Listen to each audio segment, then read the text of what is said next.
Hey guys, it's Mitch. How's it going? I am continuing on my trek throughout the stars. No, that's copyrighted. I am continuing my voyage through the cosmos. That sounds more likely. Scouring the galaxy to find every iteration of Youngblood #1 and review it. In search of a comic worth reading. Did I find it today? Quite possibly, but just to make sure, I would recommend watching until the end of the video to find out, especially during the ad breaks. We're looking today at the 1998 iteration of Youngblood #1. Just the third time a Youngblood #1 occurred. Halcyon days. And at the time, Rob Liefeld was on his own quest to try and publish a Youngblood #1 that would once again top the sales charts. As he did the first time. He really did. You know, that first Youngblood #1, it sold like gangbusters. It did what it was supposed to do. Second time around, not so much. First issue of Youngblood Volume 2 was ranked only at number 38th overall for the month of September in 1995, which is respectable for a #1, but you know it wasn't what Rob Liefeld was hoping for. That book did last for 14 issues, which I should note is longer than the first Youngblood series lasted. But really, I mean, it didn't get very far before it had to be canceled. So, Rob's trying again with a brand new creative crew. He's hired Alan Moore for the writing duties, and really to try and reimagine the entire extreme/awesome universe. And he's also hired Steve Skroce to do the penciling duties, which is an odd choice, because Steve Skroce is good, but not a particularly big name, I don't think. So this seems like a weird attempt to try and legitimize Youngblood almost. You know, bringing in talent that is not just good, but like, I mean, in terms of the art, very good, and in terms of the writing, about the best you can get, really. So let's take a look and see how it did. I've got one of the Liefeld variant covers here. That's a pretty good one, I'd say. Like, we've seen this kind of pose from Liefeld before, where it's just, you know, it's a character standing with no background. That's nothing new. But, like, the pose is fairly dynamic, and there's a fair amount of detail in the figure. You know, this is 1998. Rob Liefeld hasn't completely abandoned his attempts at effort.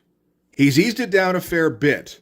You know, there's not the amount of line work going on that would normally have been there, say, 5-6 years before this, because he's trying to accommodate for the colors to basically make up some of his workload.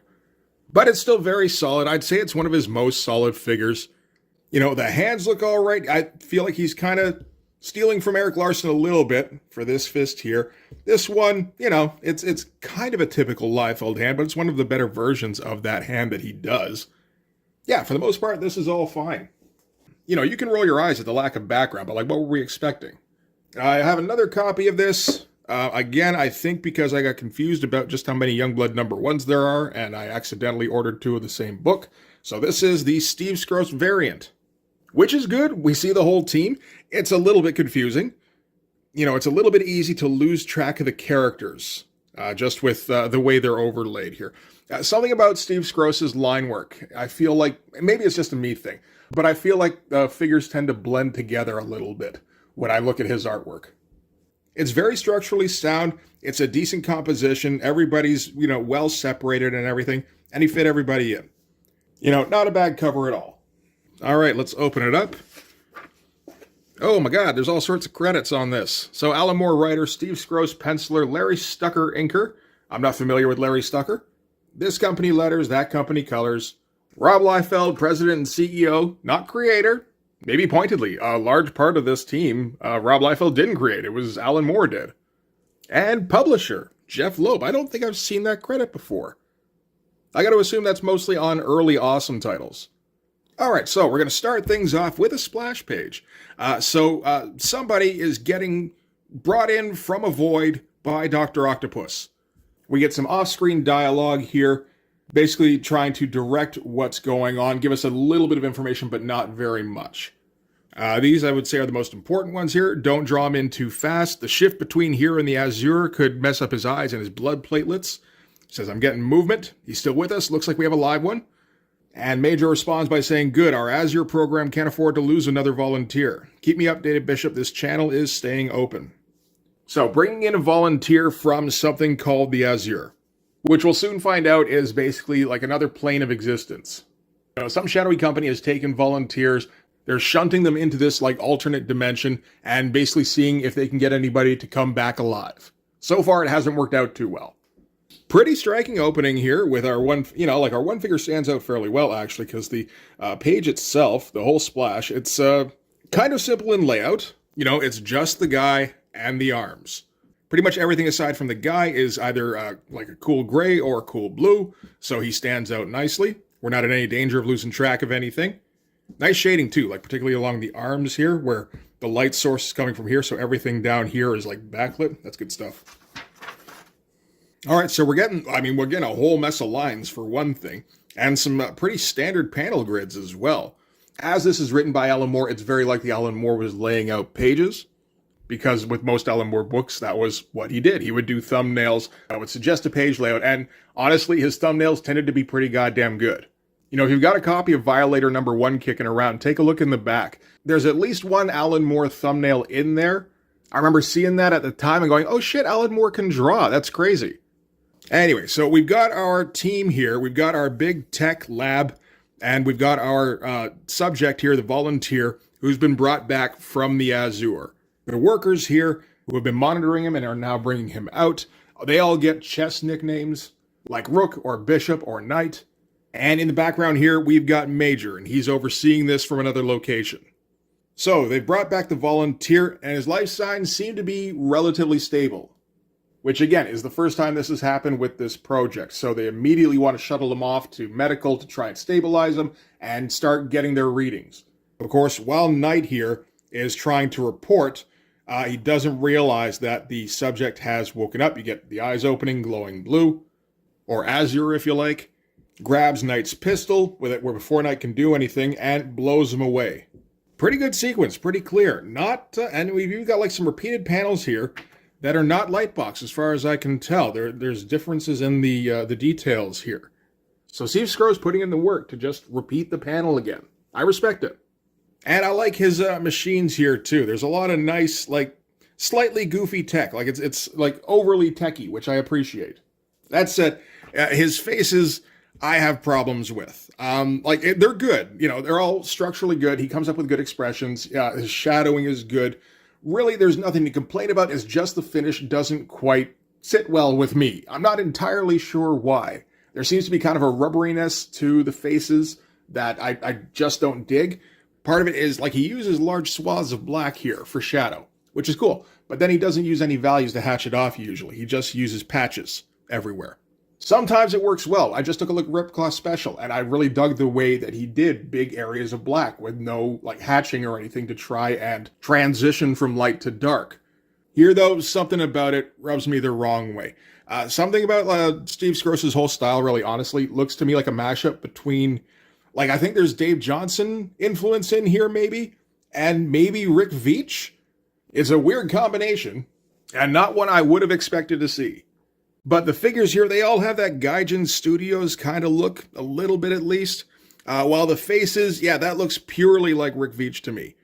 The tech, I mean, you know, like just the fact that it's tech heavy, again, makes me think of Dave Johnson, although there's not really that much that bespeaks Johnson in the tech itself. Like, it doesn't look like Dave Johnson's usual shapes. Anyway, that's enough about that for now. Back to the action. So, the subject here, Blue Boy, that's what his code name is, has just off Knight, moves toward Bishop here. You assume he's going to shoot him next, but what he does is he actually reaches out and grabs Bishop's space bubble. Then crumples on the floor in front of him, and Bishop has the blue eyes now, and he's standing stock still, not speaking. So, like, immediately, we kind of understand what's going on. Some kind of consciousness inhabited the volunteer here, and he's now transferred that to Bishop. And the first thing Bishop does is takes out his gun and blows the volunteer away. Meanwhile, Major's in the background here screaming like, what the fuck is going on? But as soon as Bishop blows the subject away, he realizes what the situation is. He says, this is barren to all units. Threshold is breached. We have an entity from the Azure. Agent Bishop is contaminated. Repeat. And then Bishop destroys the monitor. Just, again, shoots it full of holes. It's fun shit. Very clean storytelling all throughout this. Steve Skro's isn't a guy I've looked at very much. Again, because his style is just a little bit objectionable to me.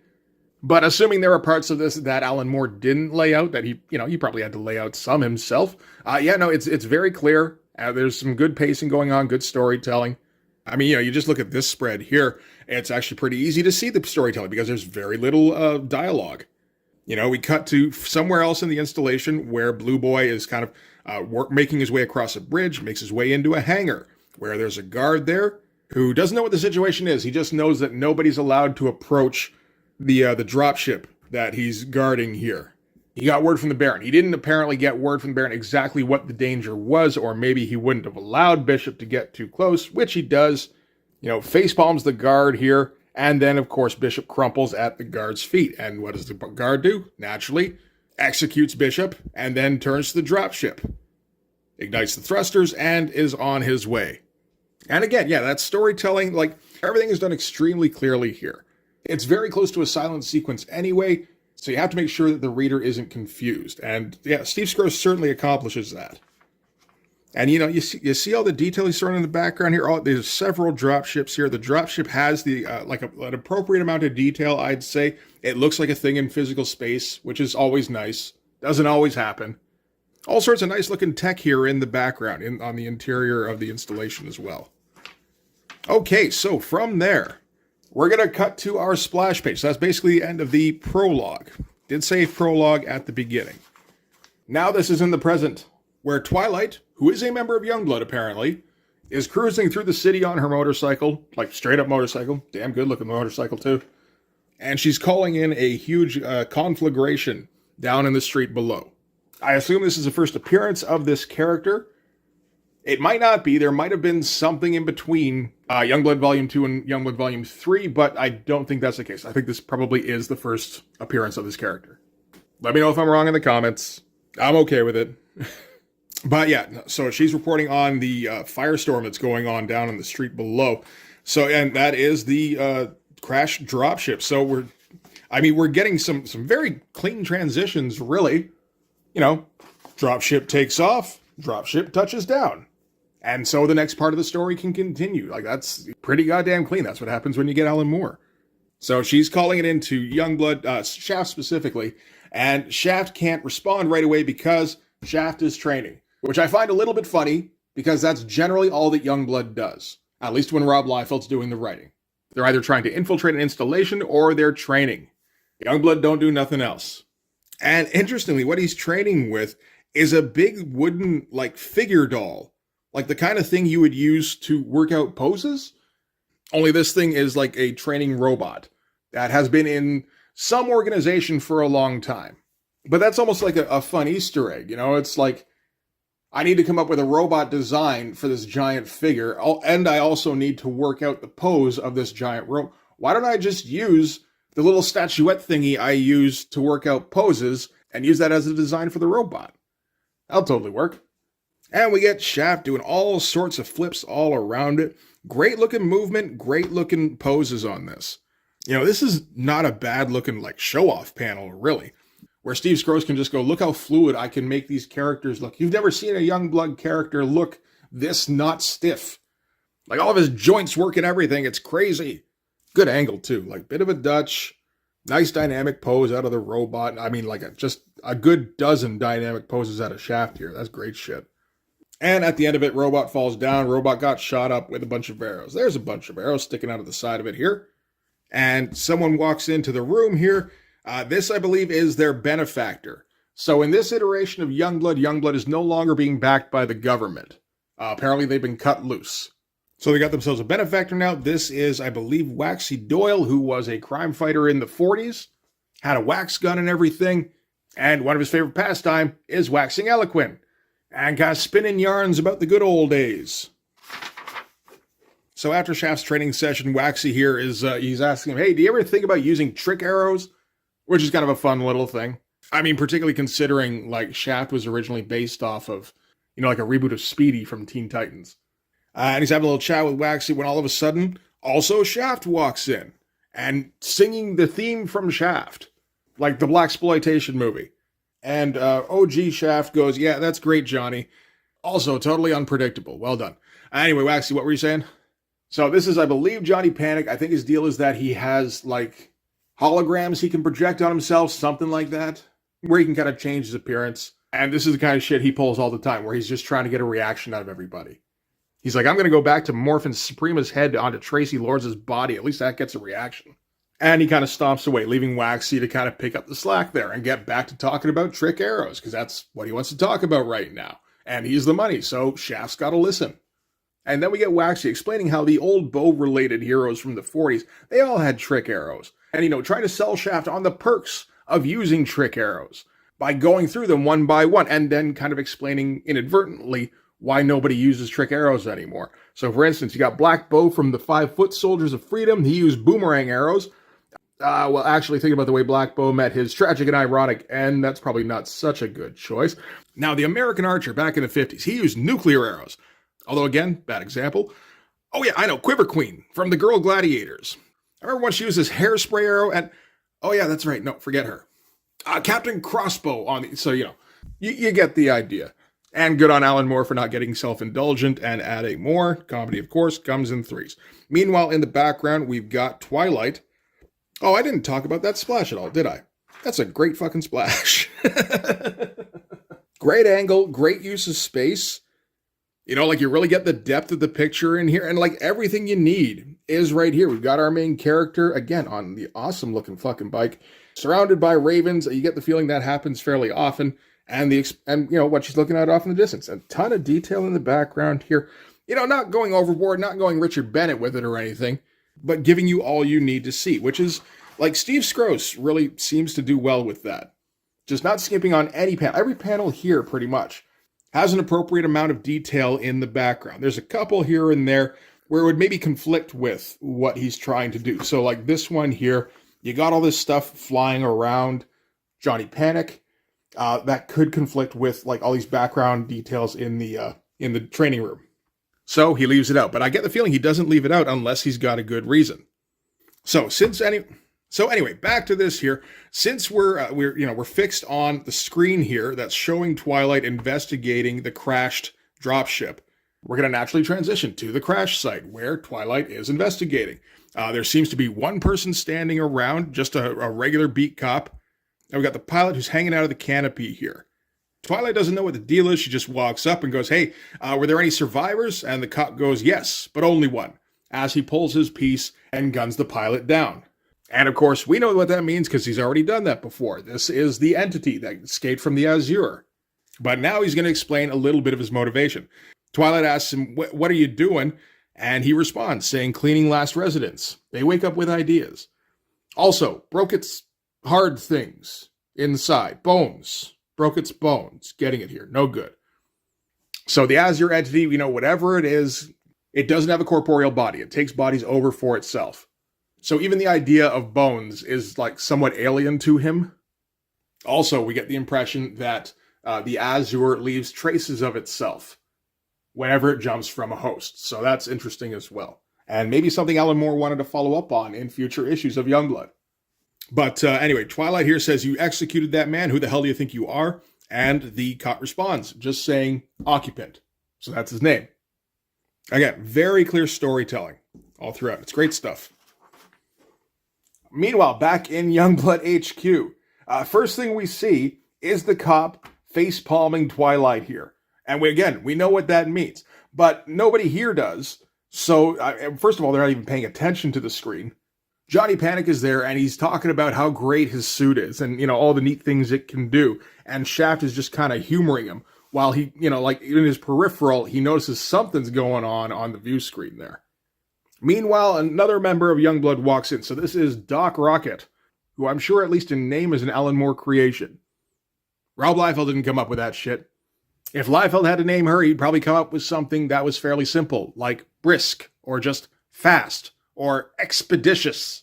And you might be thinking, well, no, he came up with characters like Shatterstar and that. There's the whole extreme thing of combining verbs and nouns. And it's yes, for the guy characters. Girls don't get cool names, not in the Liefeld universe. Anyway, Doc Rocket shows up. Shaft asks her if she saw the write-up we got in the post for that thing with Stormhead in Coast City. Doc Rocket replies saying, Leonard mentioned it. He said I didn't come out in any of the photos, though, and they only got part of his foot in, which will actually become apparent why in a little while. It also is kind of funny that the only part of a Youngblood character that was visible in a photo was a foot. Not sure if that's intentional. But anyway, Doc Rocket notices what's going on the screen, and she's like, am I missing something? Or is that Twilight that's about to shoot that policeman with his own gun? And that's when Shaft and Johnny Panic notice and go, oh shit, I think that's actually correct. But Doc Rocket is already gone, just tearing away through. So the whole deal with Doc Rocket, she just, she's a Quicksilver, the Flash type character, super duper fast. And like narrates what she's doing as she goes. And this narrative is done completely at high speed. So this is really more like a situation report in advance. Because when it comes through, it's just going to sound like static, essentially, just like a high-pitched warble. And they're going to have to slow it way down to figure out what she's even saying. But, tears out of the HQ, which is, like a big old facility here, like almost like a mansion. Maybe an institution or maybe a warehouse. Hard to say. It does look like an institution of some kind. Like a Miskatonic U kind of thing. But we get her just like bopping down the highway here while she's changing her clothes, just running across the bay towards the city, running along the wall, still changing her outfit. This is almost like TNA, except like, with very tiny figures. And finally gets her boot on right when she arrives at the site. And, you get the feeling like she started out way out in the boonies. But again, great looking storytelling and everything, just drawing out everything in the backgrounds here. Like the institution, like the highway. The cityscape looks great in the background here. Everything is super clear from panel to panel. It's actually really impressive. There hasn't been like a single confusing point so far, I would say. And then we get the big shot here as Shaft finishes his sentence that he started when Doc Rocket was in the room. And we get another one of those kind of like multi-figure, like slow down things where Doc Rocket kind of zooms in, grabs the cop, lifts him up, and just kind of hurls him out of the way as Twilight is firing the shot here. Johnny Panic notices that they've got incoming on the message board here. There's a half-second squeal on the tape. And that must have been her calling in, so he plays it back, slowed down. They're just kind of picking a spot and they managed to hit the spot where she asks for backup. So it's like, okay, that's all we need to hear. We'll need one of the brothers for transport. So the deal with the brothers is they appear to be, like, you can see a little bit of, I think, biggest brother. Well, maybe it's big brother off in the background here. But yeah, there appear to be basically giant robots that this guy here, Leonard, rides around in. So his mechs, but they're very comic booky type of mechs. And while he's going to go tell Leonard, to prep one of the brothers, ask Johnny Panic where the hell Suprema is when she's needed. So Suprema's also part of this team. I guess we knew that from the cover. As far as Johnny Panic knows, she's off scrubbing the red spot on Jupiter, though, so she might not be able to get here in time. So Shaft enters what I assume is like, the loading bay. Asks Leonard to boot up one of the brothers, so he's going to load up Biggest because he just got his plating fixed up. And they're going to head in to see what's what. So we are moving briskly along. We are just about reaching the halfway point of this book. This is a 30-page story. This is pages 14 and 15 here. And we've accomplished quite a bit so far. We've introduced our inciting incident, our opening scenario with the entity coming from the Azure and infecting hosts, causing chaos in downtown Star City. We've introduced most of our team, starting with Twilight, who, first found the incident because she was out on patrol, then meeting up with a new version of Shaft, new and improved. He has a personality this time and everything. It's fucking crazy. We met the Benefactor, Waxy, we met Doc Rocket, Johnny Panic, and Leonard. The only person we haven't met yet is Suprema, and everybody is on their way, again, except for Suprema, to go and deal with the problem. Of course, they don't know what the problem is yet, and once they find out what the problem is, you get the feeling they're not even going to know how to fix it. And that's if the stakes don't escalate. Let's hope they don't escalate, right? So, back at the crash site, Doc Rocket is confronting the possessed Twilight. All she's seen so far is that Twilight tried to shoot a cop for some reason. She's like, what'd you think you were doing? Twilight says cleaning, getting rid of the used vessel. They wake up with ideas, tracks of me left in their minds. Impressions, tracks, a trail, best to erase it. Same thing with this one. So speaking about the vessel Twilight. Same thing with you as she leaps into action. We get a lot of these. When someone's doing an action, Steve Scroce likes to use the multiple figures to delineate action. It's good shit. Call back to Mike Zeck on Craven's Last Hunt. Big leap. Again, get 5 figures showing all sorts of different poses. Every pose looks great. It doesn't matter what size they are. Coming at Doc Rocket, who's standing there casually, one hand on her hip, low angle. This is a tough perspective, really. And Steve Scroce makes it look very natural. Takes a swipe at Doc Rocket, only nothing happens. Her hand goes right through her. And Doc Rocket explains, oh yeah, that was just an after image. What do you think? I was just going to stand in front of you? My grandpa used that trick in the 40s. So we also learn that Doc Rocket is a generational superhero. Twilight tries to use one of her attacks, which seems to be a Twilight cloud, which again doesn't phase Doc Rocket. She just kind of spins her arm real fast like a fan, blows it back at her. Again, is taking it seriously, but doesn't take it seriously as far as a threat goes. And Twilight goes, this body thrives on darkness and has other defenses. I shall kill many. So we're establishing a couple of things about the entity. We haven't learned a whole lot, but we are learning that it doesn't want its back trail followed at all. And it does seem to have the objective of trying to kill multiple people. And then we get a pretty good overhead shot here for one thing. But we also get a voiceover from above saying, you most certainly will not, young lady. I've been eavesdropping on what you've been saying, and I don't like it one bit. And Suprema flies in, who's apparently like the den mother, I guess, of this group. She's like, did you think I wouldn't overhear you? I was only on Jupiter, for gosh sakes, not in the next galaxy or something. So Suprema's just flying in, great shot, low angle, showing the city behind her here and everything. Good pose. All the poses are good. Like, Steve Scrooge really knows what he's doing with poses. And she flies right into the cloud. Doesn't stop to figure out what the situation is. All she knows is that Twilight's talking about killing people, and she figures it's a goth thing. She's like, if she got more sunshine and long walks, she wouldn't get these morbid spells. And yeah, flies in. We don't get much. We get a little bit of the voiceover here from Suprema. Again, just kind of like broadcasting. Doc Rocket says, don't go into the smoke. I've got a really bad feeling about this. And Suprema's like, don't be silly. With my sight supreme, I can see where she is perfectly well. No matter how many blackout bombs she throws, you just leave everything to me. I can see her plain as day. You just wait till I lay my hands on. And then she cuts out completely. Get a silent panel here. And then she starts walking out of the cloud. Twilight's at her feet. I think we probably know what happened in there. Doc Rocket doesn't know what's going on, though. She assumes Suprema just incapacitated Twilight, so she goes to check on her. She's like, okay, well, no broken bones, no bruises or anything. Just as a matter of interest, how did you take her down, Suprema? And that's where we're going to cut for now. But the reader, if they've been keeping up, I think is pretty much aware that the entity has very likely jumped now to Suprema, which is a huge escalation. All right, inside, one of the brothers, so one of the big mech things, Leonard and Shaft and Johnny Panic are on their way to the site when they get an incoming transition. This is from Major. This is the guy who was running the Azure project.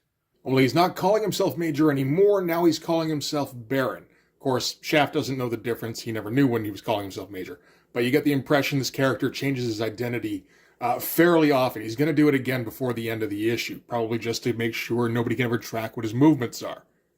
It's tough being a Black Book operative, And he's trying to tell Shaft to back off and let his people handle it. And Shaft's barely paying attention to him. He's basically going to use this as an opportunity to just kind of shove out some thinly veiled exposition. So this is the bit where he explains that we're not a government outfit anymore, so we don't care what your orders are, and you can't stop us from investigating. We've got our people down on the ground. We're going to go help them. So Major, he's at least going to give him some information, let him know that it's an incorporeal entity that jumps from host to host and takes them over.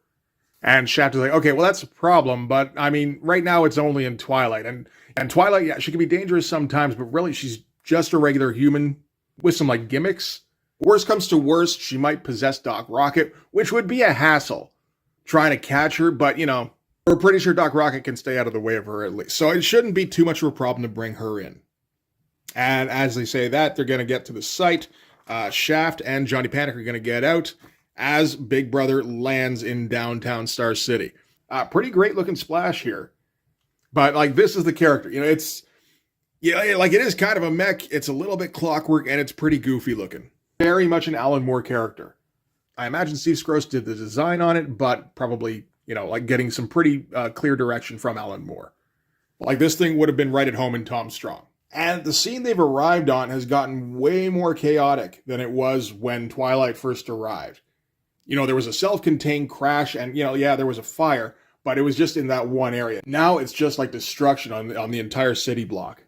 Shaft instructs Leonard to use Big Brother's sprinkler system to at least damp down the flames, and they zip line down. So now we get them standing in the ruins of a conflict with all sorts of, chaos and damage all around them. Here we get the cool shot of Shaft crouching down with the bow at the ready.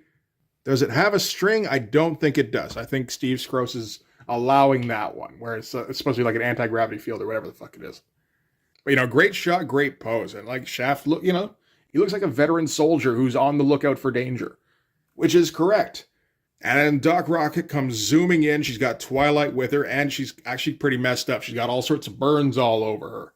All she gets out is, she caught me with her eye beams. And Johnny Panic's like, who's got eye beams? Oh, shit. And we turn around as Suprema flies in and tears up the street with the eye beams. Everybody goes flying. Great looking panel. And this is the problem we got to deal with now. And the entity seems to be quite pleased with the new home it's found for itself. And we discover that that's basically its motivation. It's looking for a home. It says, this must be perfect residence, none better. Has head raised, good for cleaning. And then Biggest Brother jumps in. Again, great looking shot, great angle. Like looking right up at him. Get a little bit of dramatic lighting going on. And the entity inhabiting Suprema is intrigued. It's like, so a bigger residence, but is it stronger than this one? We shall see. So yeah, that's the plan, is for it to hop from body to body until it finds something that basically cannot be defeated. And we're going to get an awesome splash of Suprema in battle with Biggest Brother. Wild angle, explosions going off all around as Biggest Brother launches missiles at her. That's like a perfect action splash. That's exactly what you want. And the entity, only fights Biggest Brother for a little bit before realizing, oh, this isn't actually like a creature that I can inhabit. This is just a shell. This isn't useful at all. I'm just going to destroy it then. And Youngblood is basically watching the fight go on, going, like, what the fuck do we even do? Like it's inhabiting Suprema. We have no way of taking Suprema down. Like Suprema was the thing we used to take down the biggest threats. As we cut to Suprema, like just burning holes in Biggest Brother here. And Biggest Brother smashes down into the street. Pretty great looking shot. Everybody jumps out of the way. Again, great looking movement on everybody here. I don't know about the finish on the dust. Not quite my thing. But it still looks very good. And again, it's very clear what's happening. And then she focuses on the Youngblood team. And, now her motivation is just, again, eliminating her back trail. She's like, you have information. You are a trail. You must be wiped clean. None of you are worth salvaging as residences. This form I possess is the most perfect in this continuum. So she's going to wipe out the entire Youngblood team, just to make sure nobody finds her again. And then we get a voice from off screen saying, lo and forsooth, Suprema! Aren't you forgetting someone after all? There's only one Supreme, as Supreme appears amidst a flock of doves. Again, great looking low angle. This is very close to like Chris Sprouse looking Supreme from the end of the Alan Moore run. And we're like, oh shit, Supreme's in this comic. Wait, though, is he? Because he's talking a little bit funny, and he keeps doing it. He's like, forsooth, lo, I was watching from my secret place Supreme, and I thought I'd come and teach you a lesson. After all, I'm much more powerful and invulnerable and supremer than you are. So I feel like by the time you get through Supreme's opening statement, you know what the fuck is going on. This is Johnny Panic, and he's got his disguise suit or whatever all tricked up to make him look like Supreme. And this is what he thinks Supreme sounds like. Shaft isn't quite so quick on the uptake, which, I'm sure is Alan Moore just trying to, stave off actively stating it for the moment. Because this is still theoretically aimed at, people who were 11 in 1992, so by this point, they're probably like 17, 18. I imagine they probably figured it out. But yeah, no, Shaft hasn't clued in just yet. He's like, Supreme, don't! Supreme is infected by some sort of alien intelligence. The last thing the world needs is it capturing you instead. And Supreme replies, saying, lo, I am protected against all harm. Why, you may shoot me, forsooth, with this gun, if you believe me not. And then he's going to fly into battle with Suprema, while Shaft goes, wait, what? Why do I have this gun? And earlier in the issue, actually, Johnny Panic was telling a bit of a story that I skipped over because I forgot it was important. Oh yeah, there it is. Okay. When they were sliding into action, he was kind of freaking out because, he was worried about slipping off the line here. Shaft goes, you're a superhero now, get used to it. And Johnny said, no, you're a superhero. I'm a kid who shot Stormhead in the butt with a dose of Prozac when his back was turned. And that's the closest we're going to get. But this is, so he's got some kind of tranquilizer gun, which isn't going to be any use against Suprema, but that's not the plan. And the alien moves in on fake Supreme, figures that since Supreme has claimed to be more powerful than Suprema, that he's a more desirable residence. So runs in, face palms him, and Johnny yells, Shaft, now hit me with a gun! and Shaft hits him right when they're transferring the consciousness over. And we have the entity speaking here, and it's confused, going, wait, what's happening? This isn't the right body. I've been tricked. This body's weaker. In fact, this body is very weak. It's falling unconscious and flops over right on top of Suprema here. So the day has kind of been saved, really, by Johnny essentially sacrificing himself to house the alien entity. And now they're all like, okay, well, at least he's not going to be dangerous, because Johnny is just a kid in a suit. And not even like a dangerous suit. It's a suit that just like, it has illusions. So they can figure things out from there. And they're just like, okay, so what do we do now? And that is when Major/Baron comes in. Last time he went by Baron, I think we can continue to call him Baron. And Baron clarified, like it's clearly Baron, and he says, you've mistaken me for someone else. Blake Baron shot himself in Tangiers, 1970. My name's Charlie Officer, and I'm an auto mechanic. Now let's go to work. And he gets his cleanup crew together. They're completely prepared for the situation. They've got what they call the bungalow, which is basically going to be the tiny residence that they're going to set the entity up in. And it's just like a chimp in a box. They move Johnny Panic's hand over to the chimp's forehead. I assume that transfers the entity. It doesn't have to be like a conscious leap. And that's it. Johnny Panic is clear of the entity. He's going to wake up having had some weird dreams, as Twilight has already done, and as Suprema is currently waking up from. And Charlie Officer, apparently that's his name now. He's happy too, because he's got the entity and he's headed back to whatever the Veil is, although he doesn't admit to knowing anything called the Veil. Gets in his helicopter with his sample, job well done, leaving Youngblood to stand in a group pose while Johnny Panic snores in the foreground. And that's going to be it. So that was pretty great, honestly. That was fun as fuck. Oh, we do get a missive here from Rob. Of course, whenever Rob starts a new venture, he always has to let us know what exactly is going on. This one is all about how Alan Moore was going to basically reboot the entire Extreme universe, whatever that is. And this was going to be the opening salvo of that. So, how did this do? Not too bad, really. The first issue came in, it was ranked 24th most ordered for the month it came out. Which is, better than Volume 2 did, but probably not what Rob Liefeld wanted. While bringing in Alan Moore and Steve Skroce, it would have had a legitimizing effect. Particularly if he continued to do that, bring in quality creators to create quality books. Like, what a groundbreaking idea. But of course, Rob Liefeld didn't do that. What he did was he carefully watched the progress of this new iteration of Youngblood. And the progress wasn't good. Again, 24th overall for number 1. It's okay, it's not great. At the very least, you're going to want top 10. Issue 2 came in as the 100th with a bullet for the month it came out. And there was no issue 3, because this was at a time when Rob Liefeld would just basically solicit a book, and then based on how that book did, that was what informed his decision of whether or not he would put out another issue, which is a fucking crazy way to do business. And I don't think it's something he did for very long, but there's a period of a few years where most of the books Rob Liefeld put out didn't get past issue 2 because he had no patience to build up an audience for anything. And he's not advertising things properly, and he's not building up any kind of reputation as somebody who puts out things on a regular basis. Again, this is 6 years after Image came out. Everybody knows the deal with Image. Sometimes they put books out, sometimes they don't. Sometimes they promise to put books out, and maybe they deliver. This is also at a time when the comic industry is extremely fragile, and they're not going to take the kind of chances that they used to in 1992. Speculator bubble is long over. Nobody's ordering 1 million copies of fucking anything in 1998. All the retailers are wise to Rob Liefeld, and they're just not going to over-order anything he puts out. Because they all know that the next issue is probably going to be delayed, or it may never come out at all. And that was kind of it, really, for Alan Moore's rebooting of the Extreme Universe. It started in something called Judgment Day, which I'm hoping I get to at some point. But this was the big jumping on point, and then nothing else comes out from Awesome that is Extreme related.